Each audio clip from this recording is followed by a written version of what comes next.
Sometimes, the strongest stories aren't those filled with heroes and victories, but with heartache and loss. In the quiet corners of life, we find people grappling with choices they never dreamed they'd face, like Ruth, a mother whose life took a path darker than she could have ever imagined. Stay with us to uncover each heartbreaking turn in Ruth's journey, and don't forget to subscribe so you never miss what unfolds next. In a quiet hospital room in Vancouver, the walls seemed to close in on Ruth McAllister as the sound of her newborn's cries filled the air. Ruth's eyes glistened with tears as she looked down at the baby in her arms, a little girl with dark hair and soft, brown eyes that seemed to hold a world of innocence. She'd waited so long for this moment, the moment she'd become a mother. But as she whispered Emma's name for the first time, a deep shadow passed over her heart. Aaron, her husband, stood by the hospital bed, stiff and silent, his face pale. His usual calm demeanor was gone, replaced with something Ruth couldn't quite place. Was it fear? Disgust? "Ruth, we need to talk," he finally murmured, his voice barely above a whisper, yet filled with a tension that made Ruth's heart pound faster. Ruth looked up, puzzled. "Aaron, what's wrong?" "She's beautiful, our Emma," her voice broke with the depth of her emotions. He didn't respond right away, his eyes fixated on the floor. Then, without lifting his gaze, he said, "She's Ruth, she has Down syndrome. This isn't what we signed up for." Those words hung in the air, each one a weight that crushed her spirit bit by bit. Ruth's heart sank. She knew what Aaron's tone meant. It was a tone she'd never heard from him before, cold and resolute. "Aaron, she's our daughter. Our flesh and blood," she pleaded, her voice filled with a desperation she didn't know she was capable of. "Ruth, please. Think about what this means. For us, for our lives, for her life," he replied, his tone turning sharper. "We can't do this. We don't have to do this. We can leave her here. The hospital can take care of everything." "No," Ruth whispered, her voice barely audible, as if she were speaking to herself more than him. She clutched Emma closer to her chest, feeling the warmth of her tiny body, the soft breaths against her skin. "She's ours, Aaron." But Aaron's face grew harder, colder. "She will never have a normal life, Ruth. And we won't either." He took a step back, as if Emma's presence repelled him. "Think about what this will mean for us. They will look at us differently. They'll pity us. I can't live like that." Ruth's chest tightened as she heard his words. She looked down at Emma, her heart breaking for the fragile, precious life in her arms.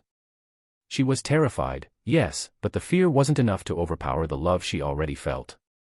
She kissed Emma's forehead, murmuring, "Mommy's here, baby. Mommy's here." She glanced up at Aaron, searching for even the smallest hint of compassion in his eyes, but found none. Only a cold, distant stare. "We can't take her home, Ruth," he said firmly. "She doesn't belong in our lives. Not like this." Ruth felt as though the world was collapsing around her. The air in the room grew heavy, suffocating. How could he say that? How could he abandon their daughter so easily? The man she thought she knew was now a stranger, someone unrecognizable, someone she could barely look at. As Ruth held Emma, a nurse named May entered the room quietly. May was older, with gentle eyes that seemed to understand things beyond words. She looked from Ruth to Aaron, her face softening as she noticed the tension between them. "Is everything all right?" May asked, her voice warm and full of empathy. Aaron turned away, his silence louder than words. Ruth's lips quivered as she tried to respond, I don't know." May moved closer, reaching out to gently touch Ruth's shoulder. She looked down at Emma, a soft smile on her face. "She's beautiful, isn't she?" she whispered, her eyes filled with a quiet strength that Ruth felt drawn to. Unable to hold back her tears, Ruth nodded. Yes, she is." May looked at Aaron, and something in her gaze softened. "Every child has a purpose, a reason they're here," she said softly, addressing him even though he refused to look her way. "Sometimes, they come to teach us things we didn't know we needed to learn." Aaron scoffed, a hollow sound filled with bitterness.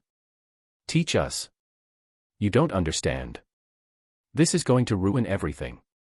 "Ruin?" May's voice held a quiet resilience. "Or change. Sometimes, those two things aren't as different as they seem." She gently placed a hand on Ruth's shoulder, as if transferring some of her strength. You do what you feel is right, my dear. Only you know what's best. May's words stirred something in Ruth, a faint glimmer of hope amidst the overwhelming darkness. She looked back at Aaron, her voice trembling as she said, Aaron, I can't leave her. I won't. His face darkened, anger flickering in his eyes. Then you'll have to do it alone, Ruth. Because I'm not going to sacrifice my life for this. Ruth's heart shattered as she listened to her husband walk away, his footsteps fading down the hallway. She was left in silence, holding her precious daughter with nothing but May's comforting presence beside her. May gave her a warm smile, her eyes filled with understanding. You're stronger than you think, Ruth, May whispered gently. And you're not as alone as you feel. Ruth nodded, though her hands shook as she cradled Emma.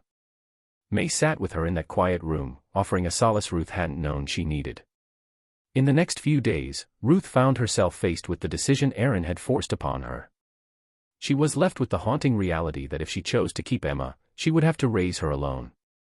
But as the days passed, Ruth's strength wavered, each moment weighing heavier than the last. One evening, exhausted and defeated, she made her way to the hospital, where May met her in the dimly lit hallway. Ruth's voice broke as she confessed, I don't think I can do it, May. I don't think I can be the mother she needs. May's eyes softened with sadness. There is always a way, Ruth, even when it seems like the world is against you. But only you can decide what path you'll take. As Ruth's eyes filled with tears, she kissed Emma's forehead one last time, feeling the warmth and innocence of the baby who had stolen her heart. Trembling, Ruth whispered, I'm so sorry. I'm so sorry. She placed Emma in May's arms, her heart breaking with every step she took away from her daughter. With one final glance, Ruth disappeared down the hallway, the shadows closing in behind her. May stood there, holding Emma close, her own heart heavy with sorrow for the baby who had been left behind. May's voice trembled as she looked down at the child in her arms. Don't you worry, little one, she whispered, brushing a gentle hand across Emma's cheek. You're not alone. I'll be here. The quiet of the hospital settled around them, but May's resolve grew. She held Emma, her heart aching with a mixture of compassion and fierce protectiveness. In the dim light of dawn, May cradled Emma close, feeling the weight of the little body against her chest, fragile and warm. Ruth's absence lingered like a thick fog, leaving May with a sharp ache in her heart. Every time she looked at Emma's innocent face, her heart twisted. How could a mother abandon her child like that?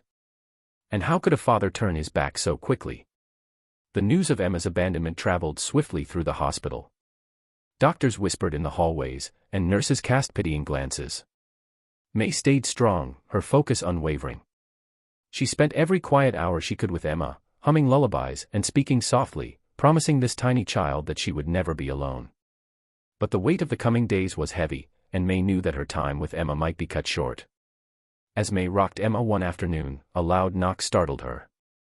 The social services representative, cold and efficient, stood in the doorway. Mrs. May Johnson, the woman asked, clipboard in hand, her tone as professional as her tight bun and stiff gray suit. May's hands instinctively tightened around Emma. Yes, I'm May, she replied, a hint of defiance in her voice. I'm here to take the child. She'll be placed in temporary care until a more permanent arrangement can be made. The woman's voice was brisk, her words void of compassion, as if Emma was nothing more than a case file. May's heart raced. But she's just a baby. She needs someone who cares for her, not just another stranger. She could feel the plea rising in her chest, though she knew it was useless. Social services had protocols, and there was no room for May's feelings. She's a ward of the state now, Mrs. Johnson. If you feel strongly about her care, you can submit a formal request. Otherwise, she needs to come with me, the woman said, her tone icy and impatient. May swallowed hard. As the woman reached for Emma, May held the baby tighter. She had spent every moment since Emma's birth caring for her, bonding with her, comforting her in the quiet, lonely hours. But now, she had no choice. With a broken heart, May gently placed Emma in the woman's arms, feeling as if she was losing her own flesh and blood. As Emma was carried away, May watched helplessly, the silence in the room settling around her like a suffocating weight. I'll find a way, Emma, she whispered, the words a promise, a vow. I'll find a way to bring you back. Her words hung in the empty room, but in her heart, she knew the battle had only begun. The following days were filled with longing and anguish. May's mind never strayed far from Emma, wondering where she was, if she was safe, if she felt loved, or if she was scared and alone. She knew the system well enough to know that Emma would likely be shuffled from one place to another, never truly belonging anywhere. And it tore her apart. One evening, as May was finishing her shift, she received a call from an unfamiliar number. A deep voice on the other end of the line identified himself as Henry, a social worker with ties to Emma's case. "Mrs. Johnson," he began, his voice softer than she expected. "I heard about your interest in little Emma." May felt a flicker of hope, but caution tempered it. "Yes, I was her nurse. I cared for her, she felt like my own," she admitted, her voice breaking. There was a pause. "There might be a way to apply for temporary guardianship," he said, his tone thoughtful. "But it's a long shot. You're not related to Emma, and there's a backlog of families looking for placements. Besides," his voice trailed off, hesitant. "Besides what?" May pressed. "Many families might hesitate to adopt a child with special needs. But you, Mrs. Johnson. I can tell you really care." Hope bloomed in May's heart, fragile but real. "I'll do anything. Please, just tell me what I need to do." He explained the process, each step heavy with bureaucratic hurdles. She would need to complete multiple applications, and her suitability would be scrutinized intensely. May, who had never imagined raising a child at her age, felt a resolve take hold in her heart. She couldn't let Emma be forgotten, a child with a life ahead of her, someone who deserved to feel loved, safe, and valued. That night, May lay in bed, clutching the paperwork in her hands, her mind a storm of thoughts and fears. Could she really do this? Did she have the strength to face all the obstacles that lay ahead? She pictured Emma's tiny face, the soft brown eyes that had looked up at her so trustingly, and she knew she couldn't give up. Not now, not ever. 2 weeks passed, each day feeling longer than the last. May's application was still under review, and every day without word from the agency felt like a small defeat. She carried on with her work, but the emptiness left by Emma's absence was a constant ache. One evening, May received another call from Henry. This time, his voice was strained, his usual calm replaced by an edge of urgency. "Mrs. Johnson. I have some difficult news. Emma was placed with a temporary foster family." May's heart stopped. "Already? But they didn't even call me. I thought I'd be notified." Henry sighed heavily. "The process is complicated. I wanted to tell you myself. I thought you'd want to know, especially considering." "Considering what?" May's voice trembled with fear. "The family that's taken Emma in, they're not exactly, well, let's just say they're not ideal." Henry's hesitation confirmed her worst fears. May's grip on the phone tightened, her voice fierce. "Tell me what you mean by not ideal. Is she safe?" There was a long silence before Henry answered. "They have a history of moving children in and out of their home. Emma will be just another number to them." The floor seemed to fall out from beneath May. She had fought so hard to give Emma a chance at a life filled with love, only to have her placed with strangers who viewed her as nothing more than a responsibility, an inconvenience. She clutched the phone, her knuckles white, every fiber of her being filled with helpless rage. "Is there anything I can do?" she asked, desperation lacing her voice. "Not right now. But if they decide she isn't the right fit, the agency might revisit your application. Until then, I suggest you wait and be ready." Waiting. The word tasted bitter on her tongue. May hung up, her mind swirling with thoughts of Emma, wondering if she was crying, if anyone was comforting her, if she felt the loss as deeply as May did. That night, unable to sleep, May found herself driving through the quiet streets, her heart pulling her toward the house where Emma was staying. She parked across the street, staring at the dimly lit windows. The idea was foolish, she knew, but she couldn't help herself. She had to be close to Emma, even if only from a distance. As she sat in her car, watching and waiting, she saw shadows move behind the curtains. She imagined Emma's tiny face pressed against the window, searching for something familiar, someone who truly loved her. The thought tore May apart, and she sat there until the sun began to rise, lost in memories and prayers that Emma would be safe. As the morning light crept over the horizon, May knew she couldn't stay away, couldn't bear to let Emma's spirit be smothered by those who didn't see her as the gift she truly was. She took a deep breath, her resolve hardening like iron. She would find a way, no matter what it cost her.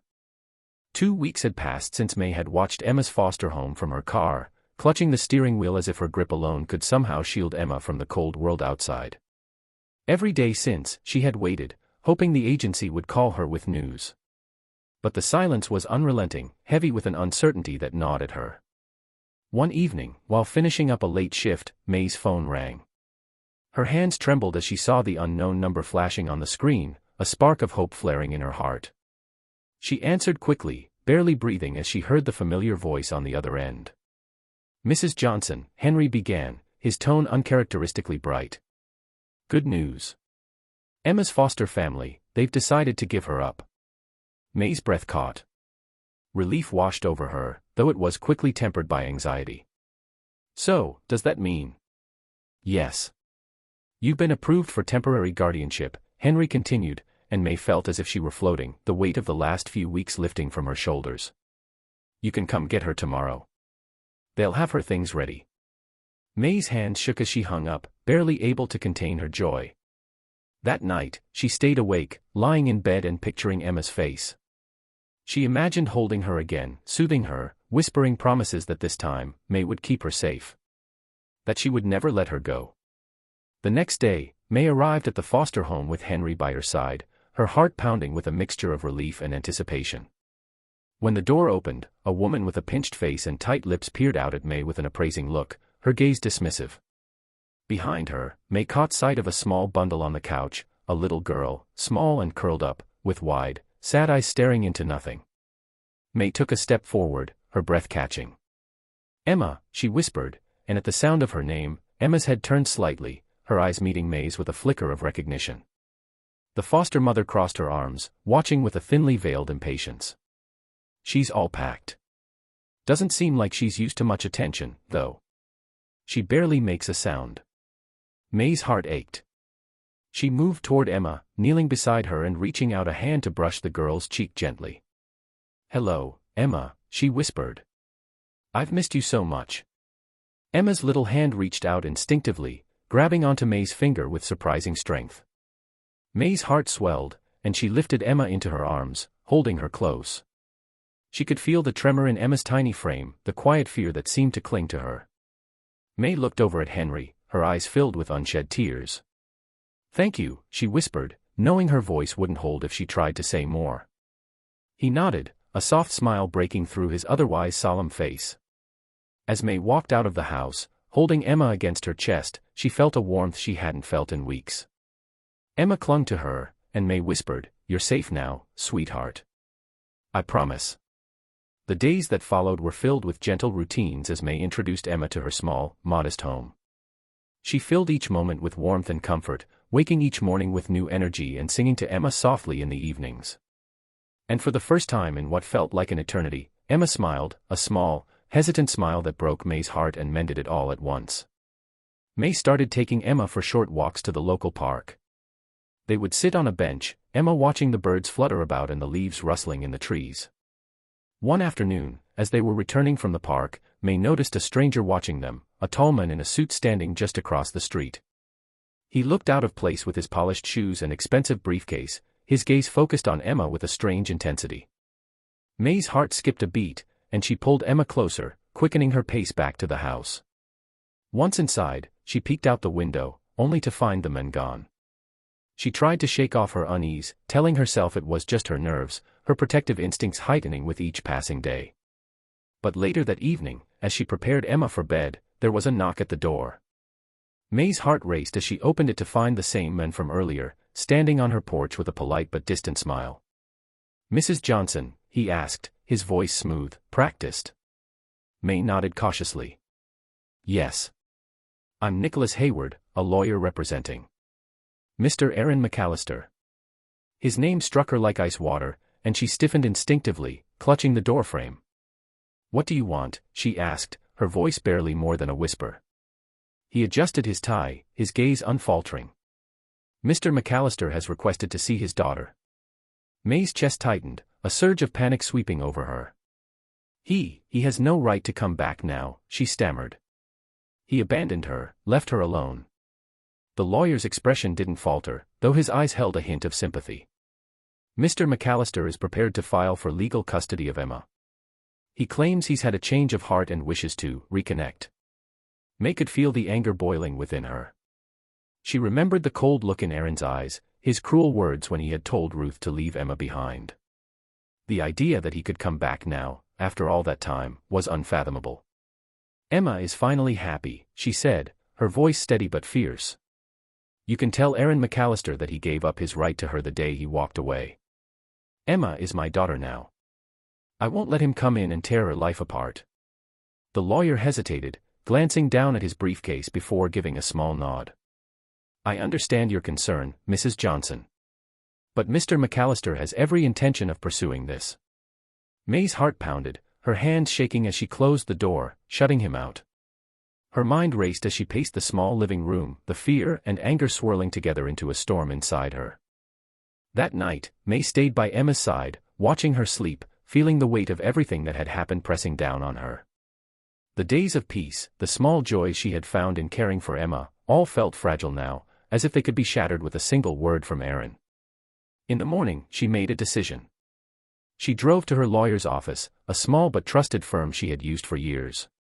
Her lawyer, Mr. Whitmore, was a kind, older man who listened intently as she explained everything, the abandonment, the months of neglect, the pain Emma had endured. I need to keep her, May finished, her voice steady but filled with desperation. She needs me. Mr. Whitmore nodded slowly, his brow furrowed in thought. You have a strong case, May. But if Aaron is serious about pursuing custody, it won't be easy. May nodded, her resolve hardening. She would face anything, fight anyone, to keep Emma safe. Over the next few weeks, May threw herself into the legal preparations, gathering every piece of evidence she could, recounting every moment of Emma's abandonment in painstaking detail. Each day was a struggle, filled with uncertainty and fear. Aaron had powerful connections, and May knew he could use them to his advantage. Then, one morning, a letter arrived in May's mailbox. She recognized the lawyer's office seal immediately, her heart dropping as she read the words inside. Aaron was indeed pursuing custody, claiming he was ready to provide Emma with a suitable home, a stable environment he argued May could not offer. May's hands shook as she set the letter down, the realization settling in with cold finality. Aaron wasn't just returning to Emma's life, he was intent on taking her away. Her strength wavered, but as she looked at Emma playing quietly on the floor, unaware of the storm brewing around her, May felt a renewed sense of purpose. She couldn't let Emma suffer any more than she already had. That evening, she held Emma close, her voice soft and full of conviction. I won't let them take you, Emma. You're mine. No matter what it takes, I'll keep you safe. But as May spoke those words, a knock on the door shattered the stillness. She opened it to find another letter, this one marked as an urgent notice from the family court. The date for the first hearing was set, and it was only a week away. The week leading up to the court hearing was the longest May had ever known. Every morning, she woke with a knot of dread in her stomach, her mind racing with fears of what the future held. Would a judge really return Emma to a man who had abandoned her? May could hardly sleep, her thoughts haunted by memories of Aaron's cold expression, his quick dismissal of the daughter he now claimed to want. The day before the hearing, May sat with Emma in their small living room, reading softly to her as the child traced her tiny fingers over the pages, mesmerized by the pictures. Emma's innocence and trust broke May's heart, her mind battling between fear and love as she watched the little girl who had come to mean everything to her. Then came the day of the hearing. The courthouse was quiet and imposing, its walls stark and bare as May walked through its halls, clutching Emma's small hand tightly in her own. Her lawyer, Mr. Whitmore, was waiting outside the courtroom, his presence a small comfort as they walked in together. May's heart raced, her gaze drawn immediately to the tall figure of Aaron, seated across the room. He looked polished and composed, his dark suit sharp, his expression unreadable. Sitting beside him was Nicholas Hayward, the lawyer who had come to May's doorstep, looking as confident and formidable as ever. Aaron's gaze met May's, and she saw no hint of remorse or regret in his eyes, only a chilling determination. May's hand tightened around Emma's, and the little girl looked up at her, sensing her tension and leaning closer. May bent down and whispered, "It's all right, sweetheart. I'm right here." The hearing began with formalities that felt cold and mechanical, the distant words of the judge echoing off the courtroom walls. Aaron's lawyer, Nicholas, rose to present his case, his words smooth and polished, designed to paint Aaron as a man who had simply made a mistake and wanted to make amends by bringing Emma into a stable home. Nicholas's voice was steady, persuasive. "My client is a successful businessman, an upstanding member of the community who deeply regrets his actions. He now wishes to provide Emma with the opportunities and resources she deserves, opportunities that, unfortunately, Mrs. Johnson, with all respect, may not be able to offer." May's heart clenched, her anger simmering as Nicholas continued, outlining Aaron's remorse as if it were fact.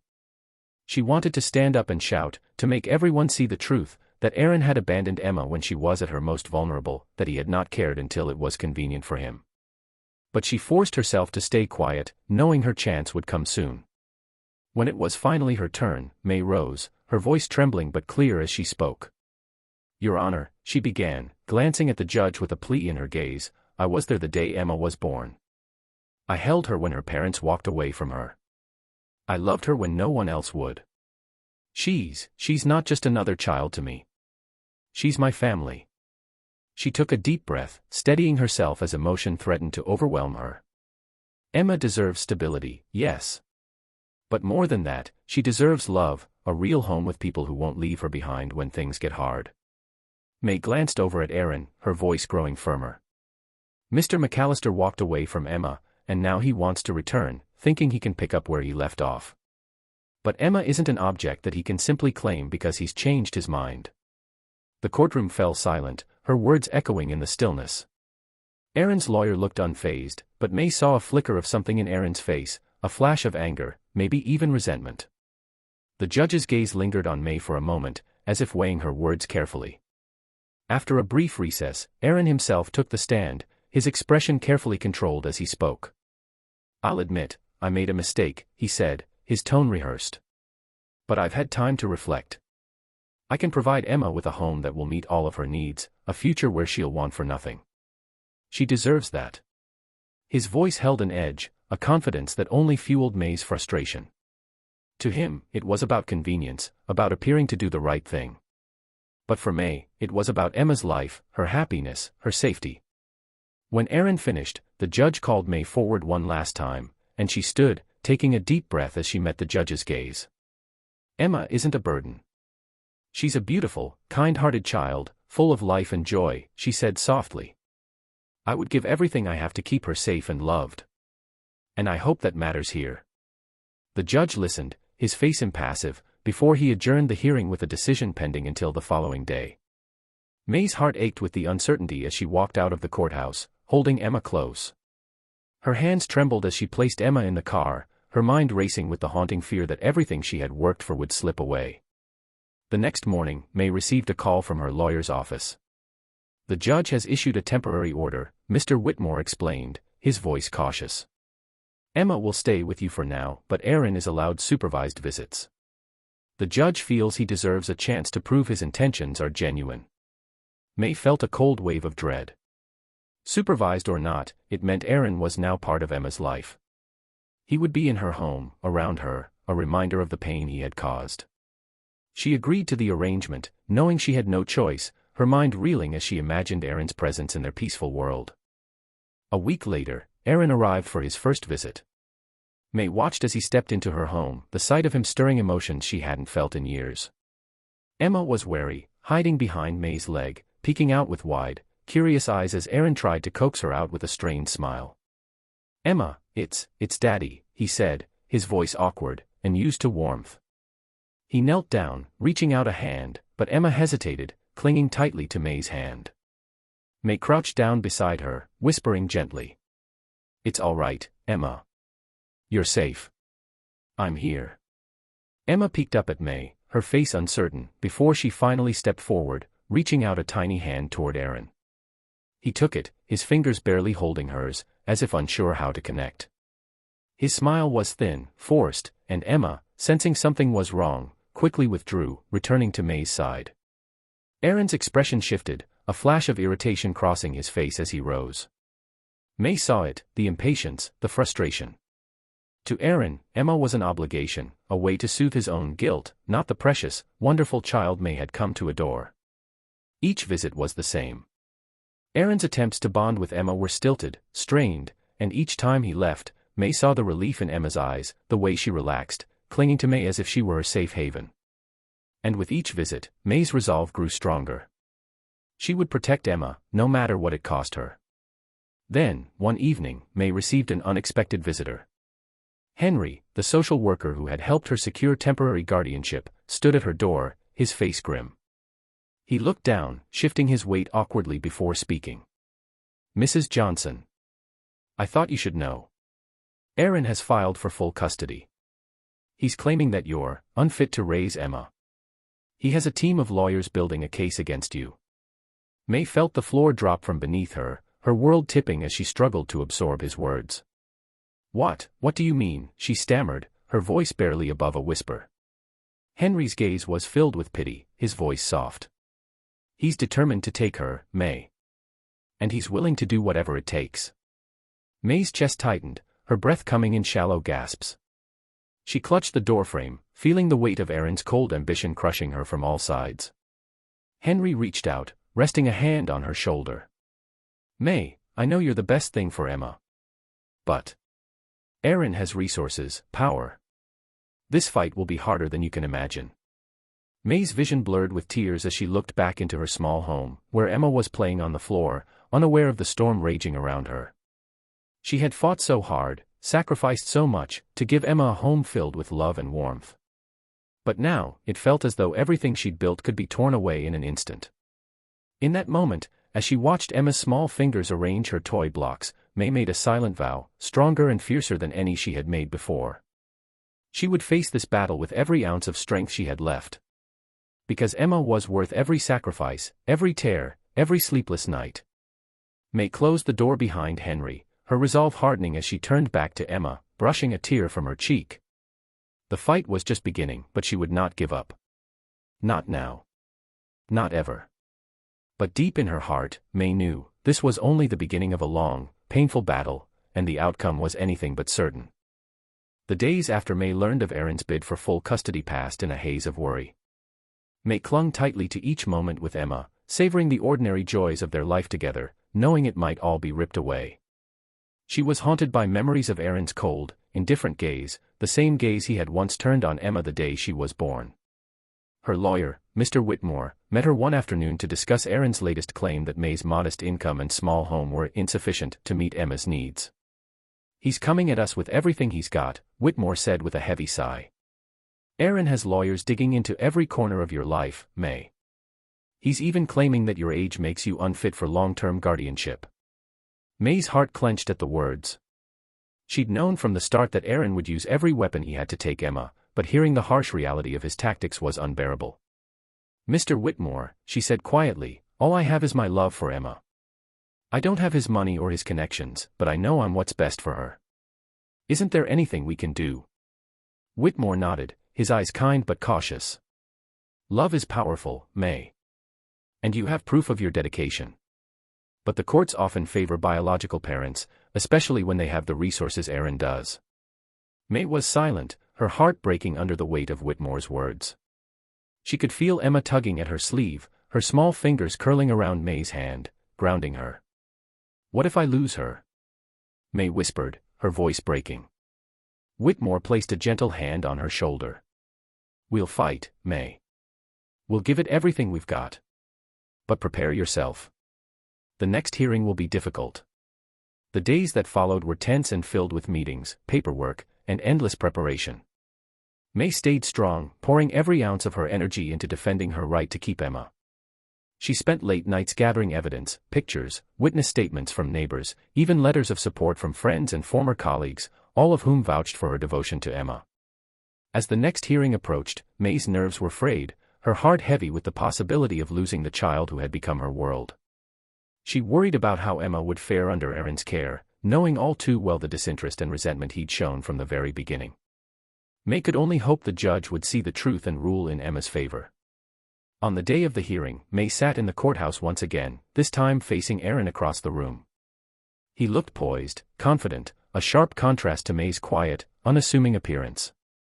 Emma sat between them, holding tightly to May's hand, her gaze moving between the two adults, as if trying to make sense of the tension around her. The judge opened the hearing, and Aaron's lawyer, Nicholas, rose to his feet.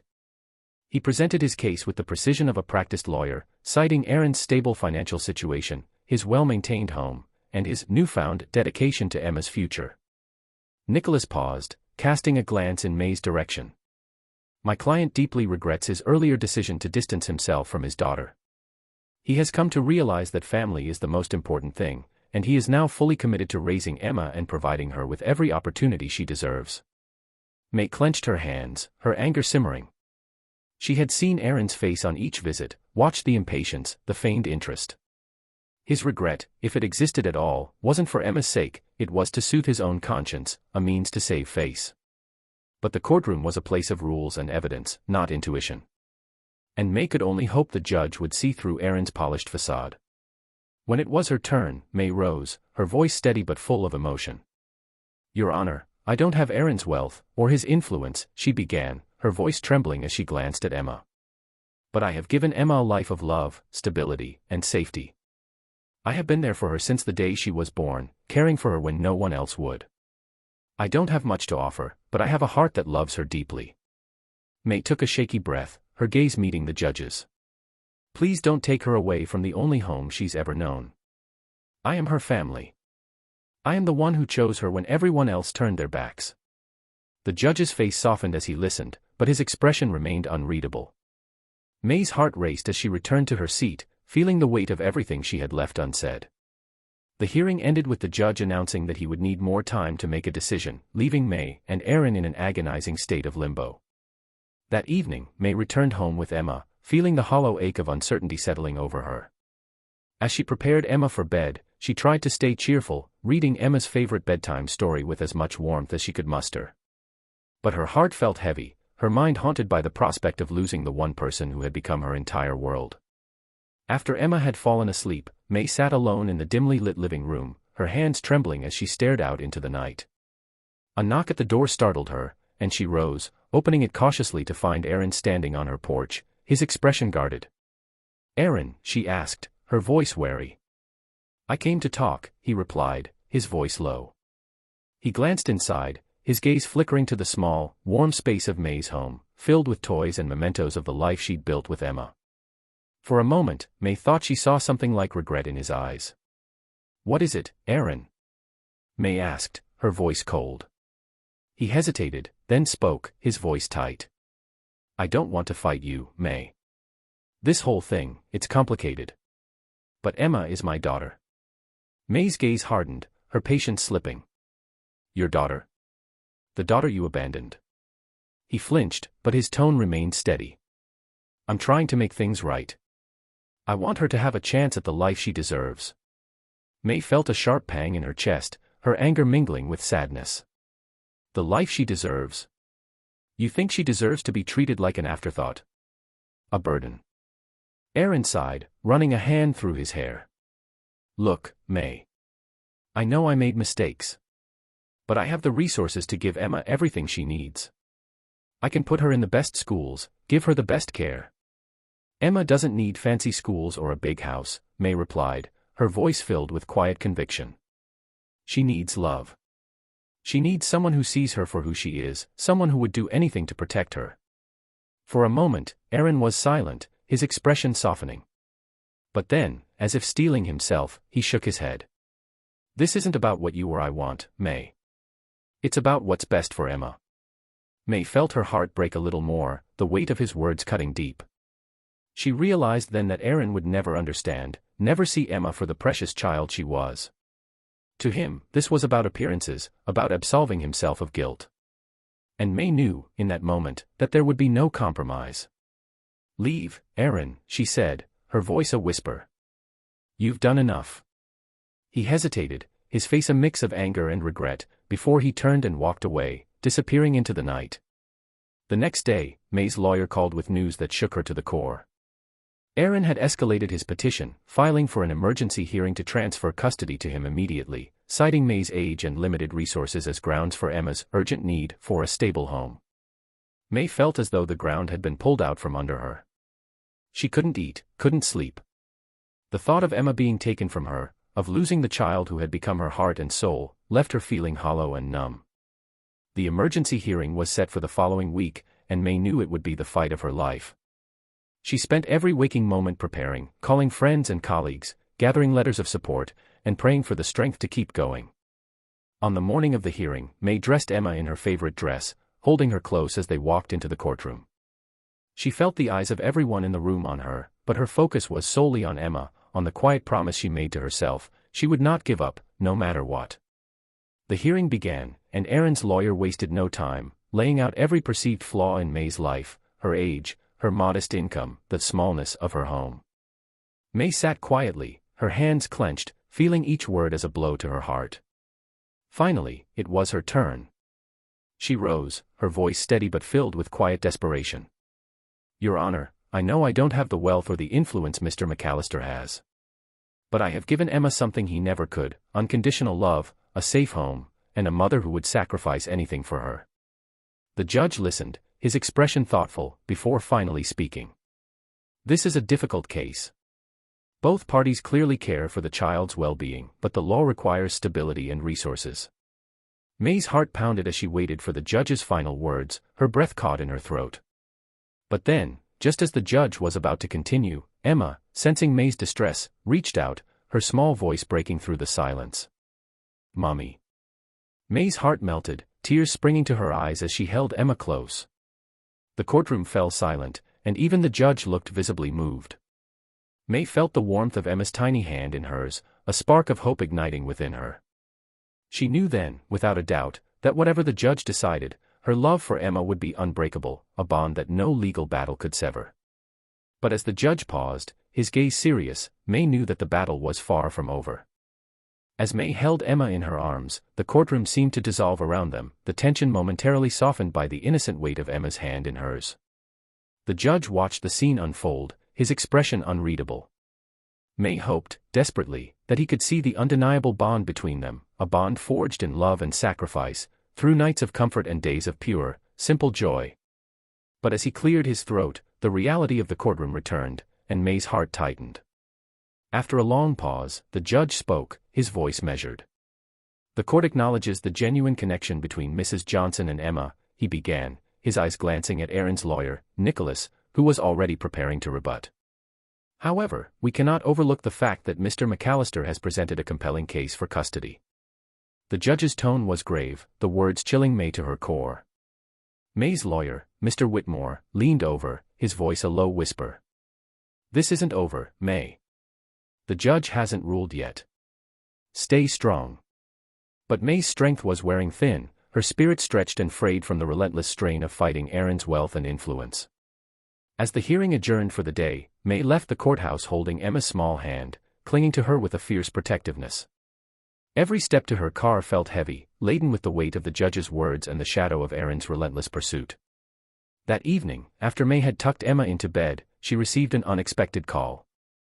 The number was familiar, her close friend and confidant, Linda. Linda had been a neighbor and one of May's few allies since the beginning of this ordeal, her support a lifeline through the hardest days.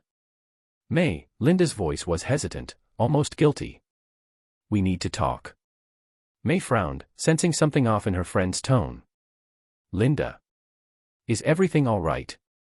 A heavy silence filled the line before Linda spoke, her words stilted. I just thought you should know, May. Aaron contacted me last week." May's heart dropped. "What? Why would he contact you?" He wanted to know more about you, May. "About your health, your finances." Linda's voice wavered with guilt. "I'm so sorry, but he offered me money, May. Money that could help my son with his medical bills. I didn't want to betray you, but..." May's voice shook, both hurt and disbelief mingling in her words. "But you told him things. You shared my life with him." "I didn't mean to," Linda stammered, her voice breaking. It happened." He pressured me, and I thought maybe it wouldn't matter. But now I see what he's done with it. May closed her eyes, the betrayal piercing deeper than she could have imagined. Linda had been her closest friend, her confidant during countless difficult nights. To learn that her friend had been swayed by Aaron's money was almost too painful to bear. "I trusted you, Linda," May whispered, her voice barely holding back the tears. "I thought you cared about me and Emma." "I do, May. Please believe me," Linda pleaded. "But I'm in a desperate situation too. And Aaron said he just wanted to make sure Emma would be safe." May's resolve hardened, her sorrow crystallizing into a deep, silent rage. "Well, Linda, you've made your choice. I just hope you can live with it." She hung up, her hands shaking, the betrayal a fresh wound. Linda had known every fear, every worry she had shared during those dark nights. And now, Aaron had twisted it all, using it against her. May had no idea what Linda had told him, but she knew it would be ammunition in his ruthless bid for Emma. The following days brought a coldness to May's heart that she had never known. Each time she passed Linda's house, she felt the sting of betrayal afresh. But more pressing was the urgency to prepare for the next phase of the battle with Aaron. He was due another supervised visit with Emma, but this time, he arrived with a chilling announcement. "I've arranged for a private psychological evaluation of Emma," he said, a smug glint in his eyes. "The court's concerned about her development and wants to ensure she's thriving. My evaluator is the best in the province, May. He'll know if there's any lack of stability in Emma's environment." May clenched her fists, her pulse racing. This was another trap. Aaron's evaluator would likely find any excuse to cast doubt on May's ability to care for Emma, to find some fabricated instability in her life. "Emma is healthy, happy, and well cared for," May replied, her voice steely. "But if this is what it takes to protect her, I won't stand in the way." Aaron's expression didn't falter. He merely nodded, a faint smile of victory on his lips as he turned to leave. The evaluation took place a few days later in May's small living room, with a stern-looking psychologist who arrived with a clipboard and an air of authority. Emma was wary, clinging to May's side, but May gently encouraged her to interact, hoping to show the evaluator the loving home she had created for Emma. The psychologist, however, was cool and distant, rarely making eye contact with May as he took meticulous notes. When he finally left, May felt a gnawing dread, certain the evaluation would be skewed against her. She knew it was all part of Aaron's calculated plan, another layer in his attempt to prove she was unfit. The next hearing arrived, and May walked into the courtroom with her heart pounding, her steps feeling heavier than ever. The psychologist took the stand first, delivering his impartial findings to the judge. May's stomach twisted as he described Emma's slight developmental delays, common in children with Down syndrome, as potential red flags that required a more structured environment than May could provide. "She's a bright, happy child," he concluded, "but her growth would be greatly benefited by access to more resources. And in my professional opinion, Mr. McAllister's lifestyle would meet these needs effectively." May's heart sank, feeling as though her world was slipping through her fingers. She knew Aaron's influence had tainted the evaluation, but convincing the court was another matter. Then, Aaron's lawyer stood, delivering yet another blow. "Your Honor, the recent psychological evaluation only confirms what we've known, that Emma would thrive in a home where she has access to everything she needs. Mr. McAllister has the means to provide a future filled with security and opportunity. And Mrs. Johnson, while deeply caring, is simply not equipped to handle Emma's long-term needs." May's hands shook with helpless anger, her voice barely holding steady as she rose to speak. "Your Honor, Emma doesn't need wealth or status. She needs love, understanding, and stability. I have given her that, every single day." But her words felt small in the face of Aaron's growing influence, his relentless push to take Emma from her. The judge called a recess, and May stumbled outside, the cold air hitting her like a wave. She stood alone, her mind racing with fear and pain. Just as the judge was expected to deliver his final ruling, May's lawyer approached her, his face drawn with concern. "May," he said quietly, "there's something you need to see." He handed her a set of documents, her eyes scanning the pages, her heart freezing as she read Aaron's latest claim. He was suggesting that if she dropped the case now, he would allow her visitation rights with Emma, offering a compromise that would spare her the cost and strain of a continued legal battle. The words felt hollow, each line designed to strip her of hope, to pressure her into surrender. As May read the offer, she felt her strength falter. The thought of losing Emma was unbearable, but she couldn't stomach the idea of visits with her own daughter, as if Emma was some guest in Erin's life instead of the heart of hers. Her mind raced, her body heavy with exhaustion. She could fight, risk losing everything, and maybe even lose any access to Emma at all. Or she could surrender to Erin's terms, a choice that felt as if it would break her. But when she looked down and saw Emma watching her, May felt a renewed surge of love, fierce and unyielding. No, she couldn't give in. Not like this. Emma deserved someone who would fight for her, no matter the cost. When court resumed, May rose, her voice shaking but resolute. Your Honor, I reject Mr. McAllister's offer. I am not willing to give up my daughter. The judge paused, a shadow of sympathy crossing his face. Very well, Mrs. Johnson, he said quietly. In that case, the court will make its final decision within the week. May nodded, her spirit unbroken, even as the reality of her choice weighed heavily upon her. The fight wasn't over, if anything, it was just beginning. But as she walked out of the courtroom with Emma in her arms, a storm of emotion swirling within her, May knew she would face whatever came next. Because Emma was worth it. She always would be. The days that followed were some of the darkest May had ever known. Each morning, she woke to the creeping dread that this could be her last day with Emma, her last chance to fill their small home with laughter and warmth. The final ruling was only a week away, and the weight of that looming decision pressed on her like a heavy shroud.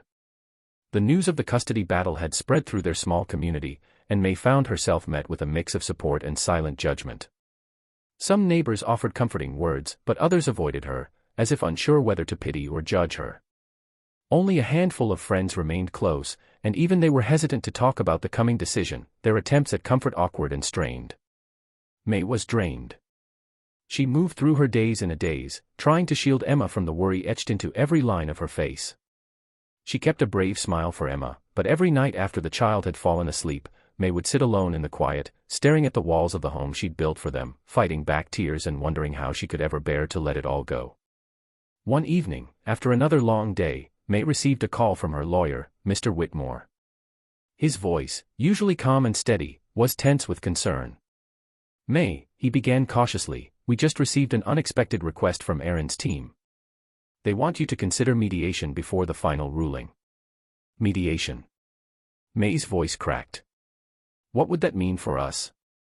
It would be an opportunity for both parties to meet with a mediator and come to a compromise outside of court, Whitmore explained, a hint of hesitation in his tone. It might allow you to negotiate something, perhaps a form of shared custody or increased visitation if you decide to settle. May's stomach churned at the thought. Shared custody. The idea was unbearable, the thought of Emma being uprooted from the life they'd built together only to be shuttled back and forth between two homes, two worlds that couldn't be more different. Whitmore's voice softened. May, I know it's not what you want. But it's important to consider every option, especially if it might give you a chance to remain part of Emma's life. The final ruling could be absolute. May felt a wave of despair. She'd spent every ounce of her strength, every moment of her time, fighting to keep Emma safe. And now, they were suggesting she surrender, at least partially, or risk losing everything. It felt like a betrayal of everything she'd fought for. But she also knew that Whitmore was right. She couldn't risk losing Emma completely. If there was even a chance she could remain in her daughter's life, she had to consider it, no matter how deeply it pained her. May took a deep breath. All right, she whispered. Tell them I'll consider it. Set up the mediation. 2 days later, May arrived at the mediation office, her heart pounding as she took in the polished decor, the walls lined with certificates and bookshelves that seemed to close in around her. Erin was already seated, his posture relaxed, as if this were just another business meeting for him. He glanced at her with a faint, confident smile, one that made May's skin crawl. The mediator, a middle-aged woman with a soft, professional tone, introduced herself as Miss Farley. She offered a brief, warm greeting, then launched into the rules of the process, outlining the aim of compromise and understanding. But May could barely concentrate, her mind focused only on the fact that this was her last, desperate chance to remain in Emma's life. Erin's lawyer, Nicholas, opened the discussion, speaking in measured tones. Mr. McAllister is willing to discuss a shared custody arrangement, provided that he is awarded primary custody. Mrs. Johnson would retain visitation rights, and we could potentially negotiate for overnight visits twice a month. May's heart clenched. Twice a month. That was their offer for the child she had raised, loved, and nurtured. She gripped her hands tightly in her lap, struggling to keep her voice steady as she replied, "Emma deserves stability and a sense of belonging. She needs consistency, not to be treated like a guest in her own life." Aaron's expression hardened, his patience seemingly wearing thin. "May, we've been through this. You can't provide her with the future she needs. I can give her things you can't. A real education, a strong support system. You're not enough." The words stung like a slap. May's vision blurred, but she met his gaze, her voice fierce. "Money doesn't make a family, Aaron. Love does. She's my daughter. I'm the one who stayed, who chose her, when you couldn't be bothered to lift a finger." Aaron's jaw tightened, and Miss Farley quickly intervened, urging them both to focus on Emma's needs. But May could see the frustration in his eyes, the impatience that lurked beneath his polished exterior. To him, this was a battle of ownership, a point of pride. She could sense that he had no real understanding of the little girl they were fighting over, no grasp of who Emma truly was. After hours of back-and-forth arguments, raised voices, and painful concessions, Miss Farley finally called a break. May stepped out into the hallway, feeling as if her chest were filled with stones, each one pressing down with relentless force. She found herself walking to the small window at the end of the hall, gazing out at the city below, her mind swimming with thoughts and memories of the life she had built with Emma. Suddenly, she felt a hand on her shoulder. She turned to find Mr. Whitmore standing beside her, his face solemn. "May," he said quietly, "you don't have to do this. I know it's hard, but I've seen how much you love that child. Don't let him bully you into something that doesn't feel right." May swallowed, a single tear slipping down her cheek. "But what if I lose her, Mr. Whitmore? What if the judge decides against me?" Whitmore nodded, his eyes full of understanding. "That's a risk, yes. But you're a mother fighting for her child. That means something. Don't let fear rob you of the chance to fight for what you know is right." May took a shaky breath, feeling a renewed surge of determination. She would stand her ground. She would not be pushed into accepting anything less than what Emma deserved. The mediation resumed, and as they sat back down, May felt a calm certainty wash over her. When Miss Farley asked if she would be willing to consider Aaron's terms, May spoke clearly, her voice unwavering. "No.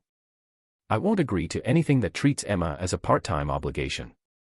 I will not share custody with someone who walked away from her in the first place. If Aaron truly cares about Emma, he'll let her stay in the only home she's ever known." The words hung in the air, final and resolute. Aaron's face twisted with anger, his polished composure fracturing as he glared at May. "You're a stubborn old woman," he spat, his voice low. "You're just clinging to her because you have nothing else. Do you really think that's what's best for Emma?" May met his gaze, her eyes fierce. "I know it is." With that, she rose, turning away from him, her heart heavy but her resolve unbroken. She would go to court. She would face the final ruling with her head held high, knowing she had fought with every ounce of strength and love in her heart. On the final day of the hearing, the courtroom was tense, every eye focused on the judge as he took his seat, his expression serious. May sat beside Mr. Whitmore, her hands trembling as she clutched Emma's favorite blanket in her lap. She looked over at Aaron, who sat with his lawyer, appearing calm and confident, as if he had already won. The judge cleared his throat, his gaze sweeping across the room before finally landing on May. "This has been an extremely difficult case," he began, his voice grave. "Both parties have presented compelling arguments, and it is clear that Emma is deeply loved." May held her breath, her heart pounding as the judge continued. "However," he said, his voice softening, "the court has a responsibility to place the child in the most stable, supportive environment possible. And stability is not merely financial or material, it is also emotional and psychological." He glanced at Aaron, his expression unreadable, before finally turning back to May. "Mrs. Johnson, you have shown a profound dedication to Emma's well-being, one that cannot be ignored. Therefore, it is this court's decision to award you primary custody, with supervised visitation rights for Mr. McAllister." May's heart leapt, her breath catching as the weight of the words sank in. She had won. Emma would stay with her. The judge's gavel struck, signaling the end of the hearing, and May felt herself overcome with relief, tears streaming down her face. She clutched Emma close, unable to believe that after all the pain, all the fear, they were finally safe. As she rose to leave, she glanced back at Aaron one last time. His face was a mask of anger and disappointment, but May felt no hatred, no bitterness. Only gratitude that she would never have to let Emma go. May walked out of the courthouse, holding Emma in her arms, feeling the weight of the world lift from her shoulders. She looked up at the sky, whispering a quiet prayer of thanks, her heart full of a peace she hadn't felt in years. They were going home. May's heart had finally known peace after the judge's ruling. Emma was safe, and May felt the joy of having her daughter home without the constant fear of losing her. Their days fell back into gentle routines, morning walks, bedtime stories, and Emma's growing smile that made May's heart swell with gratitude. But beneath her relief, a gnawing feeling lingered, one she tried to ignore. Aaron's last look as they left the courthouse haunted her, the anger, the resentment, the quiet warning in his eyes. 2 weeks after the ruling, that unsettled feeling returned in full force when May received an unexpected letter from Aaron's lawyer. The words on the page made her blood run cold. Mrs. Johnson, please be advised that Mr. McAllister intends to file an appeal for joint custody. May's hands shook as she read and reread the letter. Aaron's intentions were clear, he would not give up, even if it meant dragging her back into another exhausting, painful battle. Her mind reeled, the peace she'd worked so hard to find shattered in an instant. That evening, she called Mr. Whitmore, who listened patiently as she expressed her fears. He can file an appeal, Whitmore admitted. But it doesn't mean the court will accept it. We'll be prepared, May. Don't worry. But worry was exactly what May did. She knew Aaron's wealth, his influence, he could keep pushing this case for years if he wanted to. And as much as May wanted to believe in justice, the system felt fragile in the face of his power. Over the next week, May felt her energy draining, her spirit weighed down by the looming threat of the appeal. But she did her best to keep her fears from Emma, hoping to shield her from the turmoil as they navigated each day with smiles, laughter, and routines that made them both feel grounded. One afternoon, while playing in the park, May met a warm, friendly couple, Bob and Martha Patterson. Retired teachers, they seemed genuinely interested in Emma, asking about her favorite books and games. May found herself opening up to them, touched by their kindness. "Oh, you're a wonderful mother, May," Martha said softly, her gentle hand resting on May's shoulder. "Emma is such a happy, bright child. We can tell how loved she is." Their words comforted May, and for the first time in weeks, she allowed herself to feel hopeful again. She began meeting them occasionally at the park, their presence a balm to her spirit. They spoke about their own grandchildren, who lived in another province, and how much they missed spending time with them. Their friendship felt natural, easy, a small gift in the midst of her struggles. But one evening, as May walked back to her car after meeting with Bob and Martha, she noticed a sleek black car parked at the edge of the lot, its windows tinted. The car's engine was idling, and May's stomach twisted as she felt the driver's gaze on her. Her heartbeat quickened, a sense of dread creeping over her as she hurriedly strapped Emma into her car seat and locked the doors. As she drove away, she looked in the rearview mirror, her heart pounding when she saw the black car following her. She took a sharp turn onto a side street, and after a tense few minutes, the car finally disappeared from view. Shaken, May pulled over, trying to steady her breathing. Had Aaron sent someone to follow her? Was he watching, waiting to find a weakness? The thought left her feeling exposed and vulnerable, as if a shadow had fallen over her world once again. The next day, May visited Mr. Whitmore, her fear evident as she recounted the events of the night before. "I don't want to sound paranoid," she said, her voice trembling. "But I can't shake the feeling that Aaron's behind this. The appeal, the car, it all feels connected." Whitmore frowned, his expression serious. "May, we'll look into it. I'll reach out to some contacts and see if Aaron's filed anything suspicious. But keep an eye out. If you see anything unusual, document it. This could be an intimidation tactic, a way to keep you on edge." May nodded, feeling a renewed determination. She couldn't let Aaron continue to cast a shadow over their lives, and she resolved to remain vigilant, documenting everything that felt out of place, preparing for whatever battle lay ahead. A few days later, May received a call from Bob and Martha. Martha's voice was warm, soothing. "We were wondering if you and Emma would like to join us for lunch this weekend. We know a beautiful little spot by the lake." May hesitated, the memory of the black car haunting her. But her intuition told her that Bob and Martha were genuine, and she didn't want her fears to rob Emma of the chance to make more happy memories. The day was perfect, bright, sunny, with a cool breeze blowing off the lake. Emma laughed as she played with a little sailboat that Bob had brought for her, her joy infectious. May found herself relaxing for the first time in weeks, feeling a sense of family and belonging she hadn't experienced since this ordeal began. "May," Martha said gently as they sat by the water, watching Emma's boat drift across the lake, "we can see how much you love Emma. She's a lucky girl to have a mother like you." May smiled, tears prickling her eyes. "Thank you. It's been a difficult journey." Martha reached over, giving May's hand a reassuring squeeze. "You're strong. And you're not alone. If you ever need support, we're here." For a moment, May allowed herself to believe that maybe, just maybe, things would turn out all right. But that evening, as May returned home with Emma, she found an envelope on her doorstep. Her heart raced as she picked it up, dread pooling in her stomach as she recognized Aaron's lawyer's name printed in neat, professional script across the top. Inside was a notice informing her that Aaron had officially filed the appeal, and this time, he was claiming that May's mental health and unstable living conditions posed a danger to Emma's well-being. May's hand shook as she read the letter, the words blurring in her vision. She felt betrayed, humiliated, and furious, all at once. The accusation was a lie, an attempt to shatter her character, to undermine everything she had worked so hard to build for Emma. That night, as May sat by Emma's bed, watching her daughter sleep peacefully, she felt her spirit break a little under the weight of the injustice. She'd sacrificed so much, given Emma every ounce of love she had, yet here she was, back in the crosshairs of a man who seemed determined to take everything from her. May knew she had two choices: surrender to the fear and let Aaron win, or fight back with every last bit of strength she had left. She took a shaky breath, her gaze softening as she brushed a gentle hand over Emma's hair. The next morning, she met with Whitmore, who was already busy preparing a defense.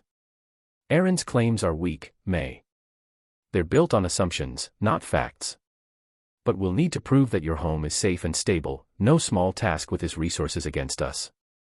May nodded, her determination renewed. "Then we'll show them. I'll prove to everyone that I'm the mother Emma deserves." She spent the following days preparing her case, gathering letters of support from friends, neighbors, and even Bob and Martha. She knew the fight wouldn't be easy, but she was willing to endure whatever it took. She couldn't let Aaron intimidate her into giving up, no matter how powerful he seemed. But on the eve of the appeal hearing, May received a call from a blocked number. She hesitated before answering, her pulse racing as a familiar voice came through the line. "May," Aaron's voice was calm, but there was a chilling edge to it. "I want you to understand something. This appeal. It's just the beginning. You think you've won, but I'll keep fighting, as long as it takes. I will get custody of Emma." May's hands clenched, her voice steady as she replied, "You can try, Aaron. But you'll never take her from me." He chuckled, a cold, humorless sound. "We'll see about that." May ended the call, her chest tight with fear and anger. She could feel Aaron's threats closing in on her, his voice echoing in her mind long after the line went dead. But as May looked around her home, her eyes landing on the photos of Emma scattered throughout the house, she felt a fierce surge of resolve. No matter how long this fight lasted, no matter how many obstacles Aaron threw in her path, she would protect Emma. This battle was far from over. And May would give everything she had to keep her family whole. The day of the appeal hearing arrived, and May awoke with a heavy sense of foreboding. The morning air was thick, pressing down as if the world itself shared her dread. She readied Emma for the day, holding her daughter close as she whispered promises of love and safety, wishing she could shield her from the storm that Aaron had unleashed. When they arrived at the courthouse, May's lawyer, Mr. Whitmore, met them outside, his face drawn and serious. "May," he began softly, "this is going to be a hard day. Aaron's team is likely to push every angle. They'll attack your character, your stability, everything. Be prepared."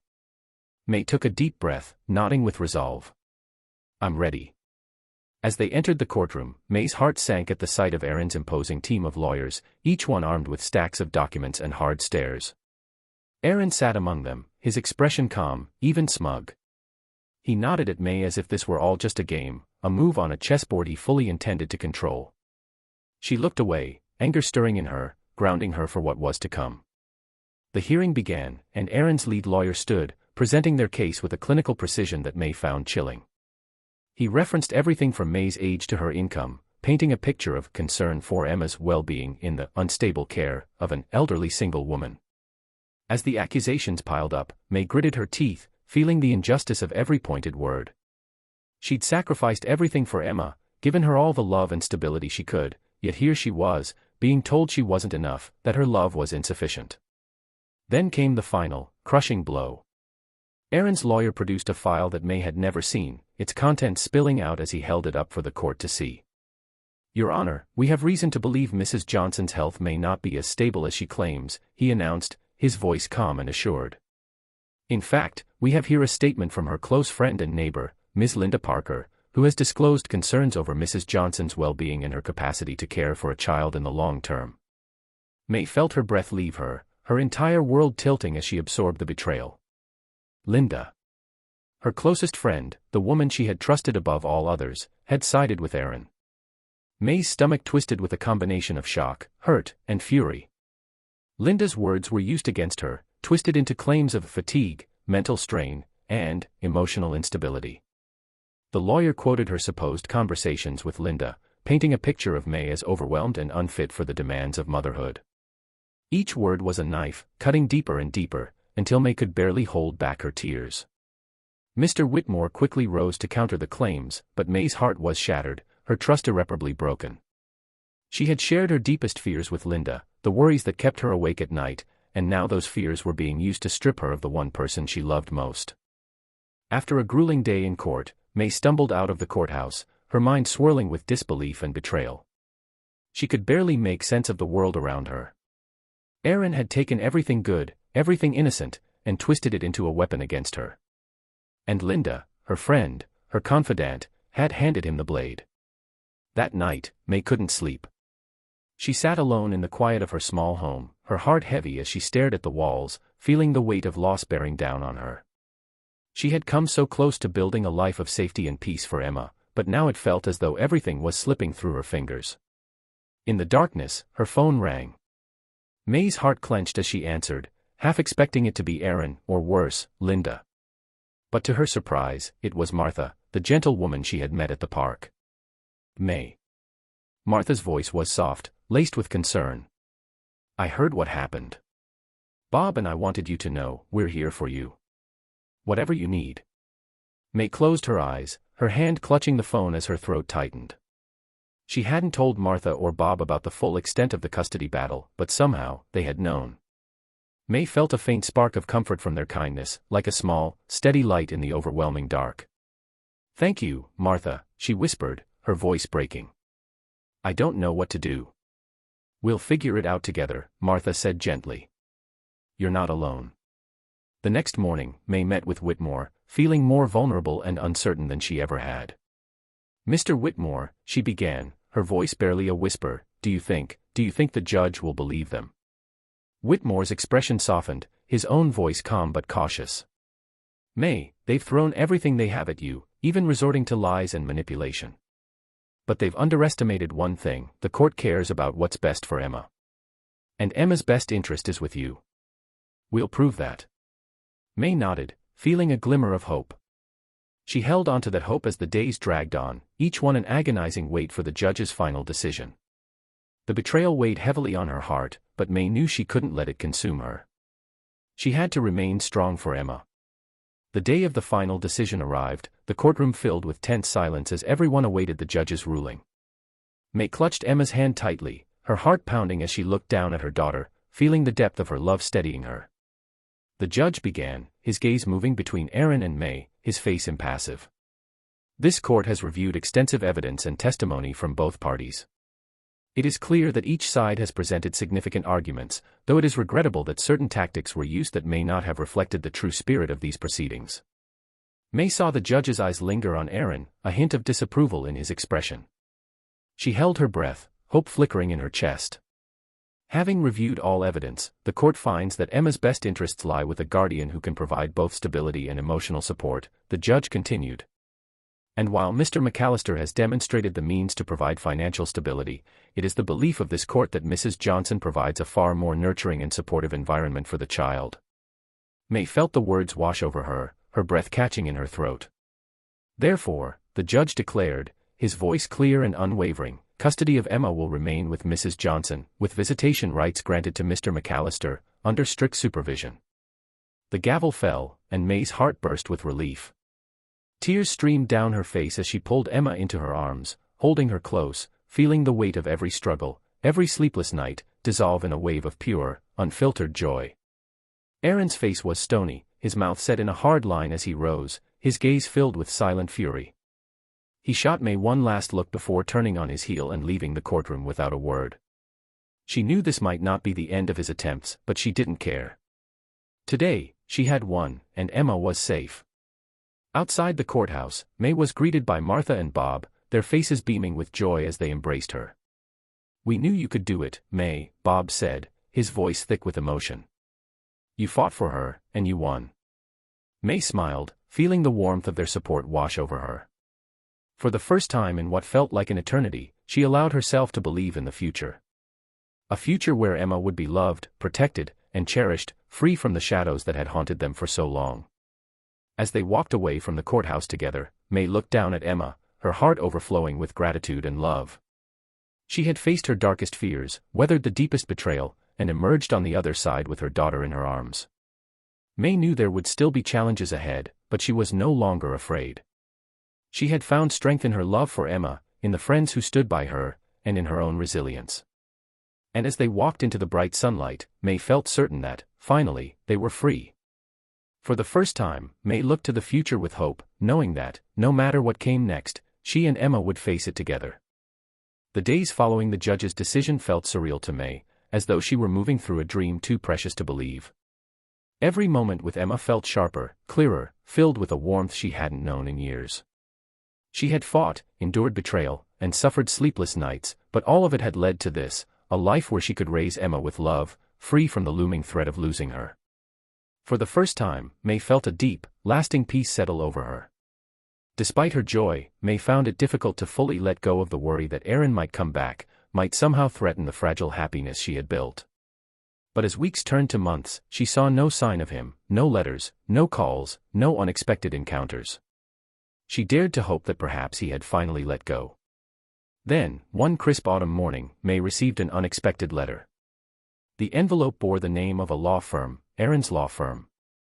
May's hand shook as she opened it, her breath catching as she read the contents. "Dear Mrs. Johnson," it began. "Mr. McAllister has decided to formally withdraw any future claim to custody of Emma. He acknowledges that her place is with you and wishes her nothing but happiness." May felt her knees go weak. She sank into a chair, absorbing the weight of those words. Aaron was relinquishing his fight, acknowledging that Emma was meant to stay with her.